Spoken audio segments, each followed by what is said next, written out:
விஜய் என்ன ஆட்டுக்குட்டியா? நயினார் கூல் கூட்டணி அறிவிப்பு. சமரசம் என்ற பேச்சுக்கே இடமில்லை. ஆனால் அதே நேரம் இதனால் மக்களுக்கு ஒரு நன்மை என்றால் எந்த எல்லைக்கும் செல்வோம் என்று விஜய் பேசியிருந்தார். விஜய் இப்படி பேசிய அரசியலுக்கும் நயினார் நாகேந்திரன் என்டிஏ கூட்டணியில் தாவேகா இணைவது குறித்து அடுத்த ஆண்டு முடிவு எடுக்கப்படும் என்று பேசியதற்கும் முடிச்சு போட்டு அதிர்ந்து நிற்கிறது தாவேகா வட்டாரம். இது குறித்து பேசும் தாவேகா நிர்வாகிகள் எங்களுடைய கொள்கை எதிரி பாஜக என்று விஜய் வெளிப்படையாக அறிவிப்பு செய்திருக்கிறார். அதே நேரம் மக்கள் நன்மையை முக்கியம், அதாவது திமுகவை ஆட்சியிலிருந்து அகற்றுவதற்கு எந்த எல்லைக்கும் செல்வோம் என்றும் கூறியிருக்கிறார். இதை வைத்தே என்டிஏ கூட்டணியில் விஜய் இணைவது குறித்து பாஜக பேசியிருக்கிறது. உண்மையில் இப்படி ஒரு கூட்டணி அமைந்துவிட்டால் திமுக 20 தொகுதிகள் கூட வெற்றி பெறாது. ஆனால் விஜய்க்கு முதல்வர் பதவி கிடைப்பதற்கு வாய்ப்பு இல்லை. இன்றைய சூழலில் எடப்பாடி பழனிசாமி முதல்வர், விஜய் துணை முதல்வர் என்றே பேசுவார்கள்.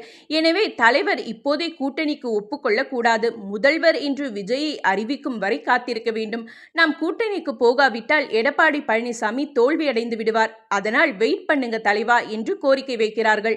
அதே நேரம் பாஜகவினர் எடப்பாடி பழனிசாமி இப்படிதான் கூட்டணி இல்லை என்று சொல்லிக்கொண்டு இருந்தார். அதேபோல் விஜயும் சொல்லிக்கொண்டே இருப்பார். திடீரென ஒரு நாள் இழுத்து போட்டு உட்கார வைப்போம், ஜெயிப்போம், பவன் கல்யாண் போன்று துணை முதல்வர் பதவியில் உட்கார வைப்போம் என்கிறார்கள். இதற்கு விஜய் ஒப்புக்கொள்வாரா என்று கேட்டால், கசாப்பு கடையில் ஆட்டுக்குட்டியை கேட்டா வெட்டுவார்கள், எல்லாம் வந்து விடுவார் என்கிறார்கள். பயங்கரமான ஸ்கெட்சாக இருக்கிறது.